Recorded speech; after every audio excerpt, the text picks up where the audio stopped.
Hey coin collectors and welcome to the DC Coin World International coin channel. Today we're going to take a look at the war nickels from the United States, which were made from 1942 until 1945. And we'll give you a little bit of history on them. And then we'll talk about the value of the nickels that were made for all of the years, 1942 to 1945. But let's just start out with a little bit of history here. Midway through 1942, the United States government decided that nickel was better used for the construction of planes and Navy ships and amphibious warcraft than it was in a coin.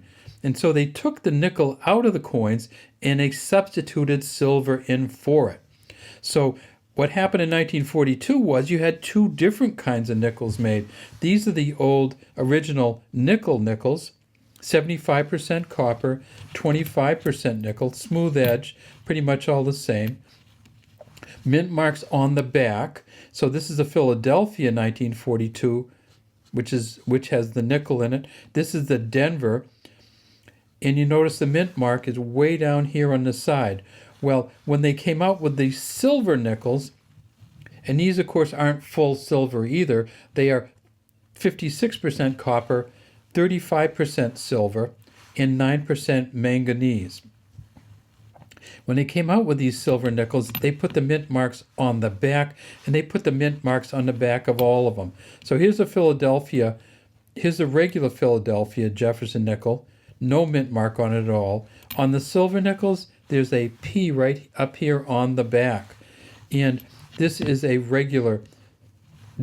silver San Francisco nickel, so instead of the mint mark being down in the corner, it's up on top.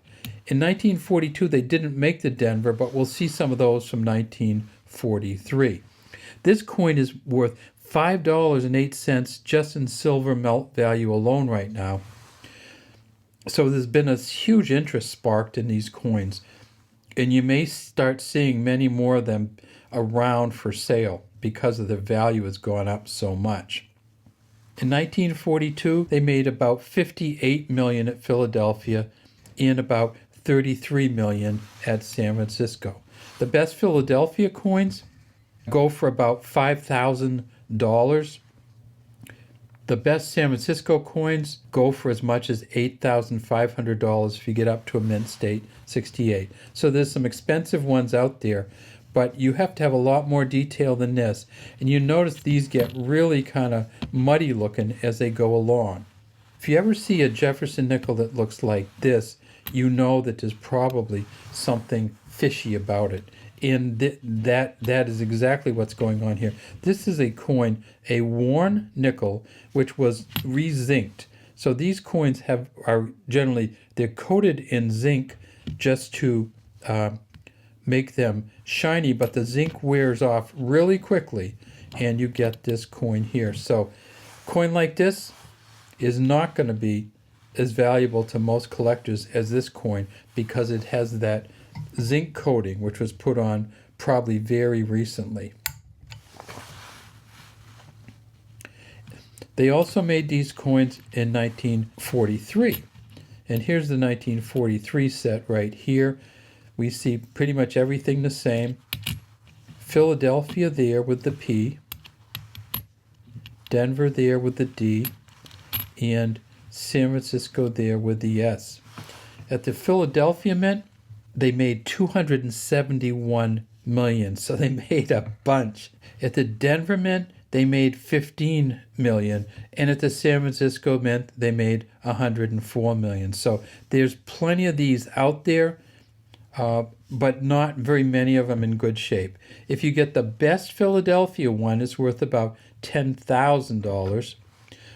But there are some special Philadelphia ones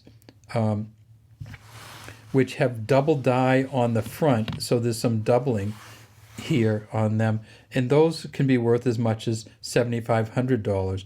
Then there's also some 1943 Philadelphias where they put the 3 over the top of a 2, and so you can see a little leg of a 2 coming out on these, on some of those, and those can be worth as much as $12,000. The 1943 3 over 2 Philadelphia coin.